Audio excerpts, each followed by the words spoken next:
लकब आज भी दिए जाते हैं, आज के दौर में भी लकब मिलते हैं। एक दोस्त दूसरे दोस्त को लकब दे रहे हैं, एक आलिम दूसरे आलिम को लकब देते हैं, एक सूफी दूसरे सूफी को लकब देते हैं, उस्ताद शागिर्द उस्ताद को लकब दे रहा है, मुरीद पीर को लकब दे रहा है।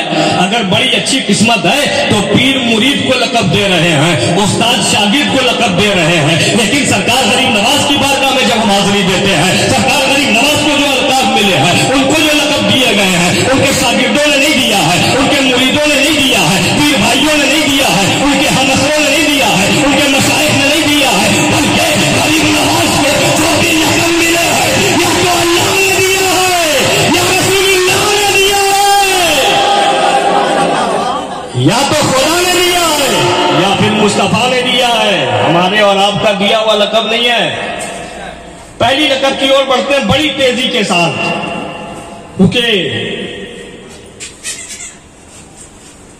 पहला लकब है वो, और बारगाह शेख की पहली हाजिरी भी है, और बारगाह रसूल सल्लल्लाहु अलैहि वसल्लम की भी पहली हाजिरी है।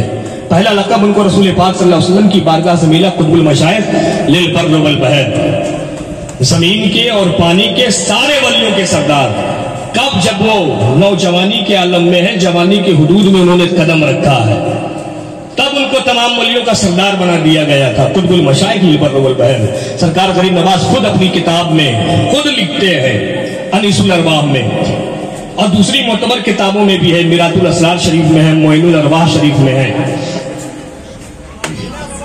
देखेंगे सरकार गरीब नवाज फरमाते हैं कि जब मैं पहले दिन अपनी पीर की बारगाह में हाजिर हुआ, सरकार शेख उस्मान हारूनी चिश्ती रहमतुल्लाह अलैह, उनकी बारगाह में जब मैं पहली मर्तबा हाजिर हुआ तो मेरे पीर ने मुझसे कहा, बेटा पहले 2 गाना अदा कर लो, पहले 2 रकअत नफल नमाज पढ़ लो। मैं 2 रकअत नफल नमाज पढ़ करके आया तो मेरे पीर ने मुझे वजीफा दिया, बेटा इस वजीफे को इतनी मर्तबा पढ़ करके आओ। जब मैं वजीफा पढ़ करके आया तो मेरे पीर ने मुझसे कहा, ए बेटा हसन मेरे करीब आओ। मैं जब करीब गया तो मेरे पीर ने मुझसे कहा, बेटा हसन नीचे देखो क्या दिखता है। जब मैंने नीचे देखा तो सातों जमीन दिखाई दे रही थी। बेटा हसन ऊपर देखो क्या दिखता है। जब मैंने ऊपर देखा तो सातों आसमान दिखाई दे रहा था। फिर मेरे पीर ने मुझे वजीफा दिया, बेटा इस वजीफे को इतनी मर्तबा पढ़ करके आओ। आवाज चली जा रही है, कहाँ गए? इस वजीफे को इतनी मर्तबा पढ़ करके आओ। जब मैं वजीफा पढ़ करके आया मेरे पीर ने मुझसे कहा, ये बेटा हसन नीचे देखो क्या दिखता है। जब मैंने नीचे देखा तो तहजुद समा दिखाई दे रहा था। बेटा हसन ऊपर देखो क्या दिखता है। जब मैंने ऊपर देखा तो ऐसे आसन दिखाई दे रहा था। मेरे पीर ने फिर मुझे वजीफा दिया, बेटा इस वजीफे को इतनी मर्तबा पढ़ करके आओ। और जब मैं पढ़ करके आया तो मेरे पीर ने मुझसे कहा, ये बेटा हसन ऊपर देखो क्या दिखता है। जब मैंने ऊपर देखा तो हिजाबे अज़मत दिखाई दे रहा था। इंतहा देख लिया मैंने। अब मेरे पीर ने मुझे करीब बुलाया, बेटा हसन मेरे पास आओ, बेटा हसन मेरे करीब आओ। जब मैं करीब गया तो मेरे पीर ने अपनी इन 2 उंगलियों को फैलाया। रब्बे करीम ने, ये जो हम ऊपर देखते हैं ना, हमारी निगाह जहां तक चली जाए, आसमान देख लेती है, तारे देख लेते हैं हम, जहां तक हमारी निगाह जाती है वो एक आलम है, उसे एक आलम कहते हैं। परवरदिगार ने 18,000 आलम बनाए हैं, जिनको हम जानते भी नहीं है, हमने सुना भी नहीं है कहां कहां है और क्या क्या है। देखना और उसका इल्म हासिल करना, इदराक हासिल करना तो बहुत बड़ी बात है। जमीन के नीचे का अलग आलम है, आसमान के ऊपर का अलग आलम है, कब्र के नीचे का अलग आलम है। ऐसे ही 18,000 आलम रब्बे करीम ने बनाए हैं। सरकार गरीब नवाज सुल्तान हिंद फरमाते हैं कि मेरे पीर ने मुझे बुलाया, ये बेटा हसन मेरे पास आओ, बेटा हसन मेरे करीब आओ। जब मैं करीब गया तो मेरे पीर ने अपनी इन 2 उंगलियों को फैलाया और कहा, ये बेटा हसन मेरी इन 2 उंगलियों के बीच में देखो तुम्हें क्या दिखाई देता है। जब मैंने अपने पीर के इन 2 उंगलियों के बीच में देखा, पूरा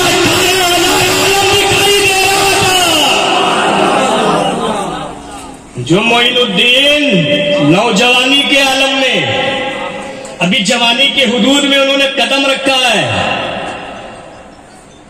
पीर की बारगाह में अभी पहला दिन है, 2 उंगलियों के बीच में 18,000 आलम दिख रहा है।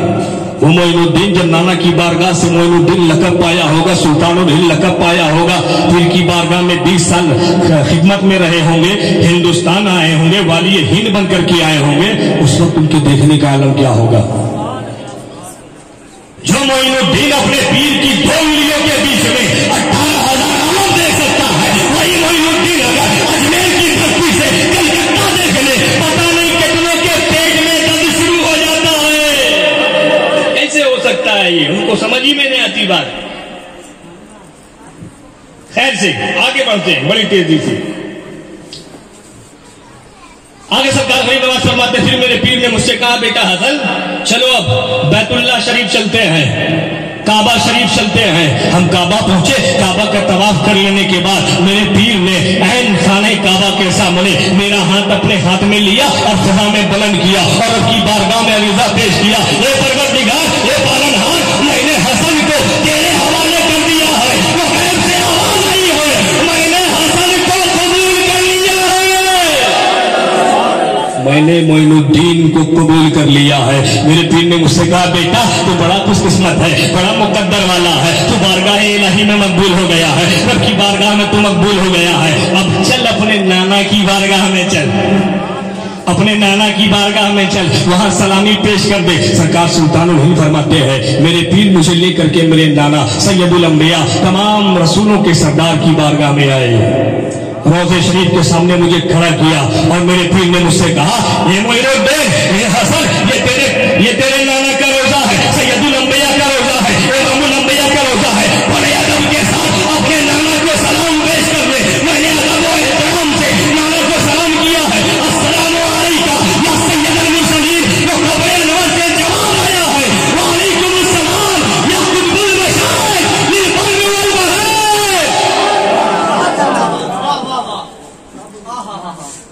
तुम पर भी सलामती हो, जमीन के, पानी के, तमाम वलियों के सरदार कुतुबुल मशाइख।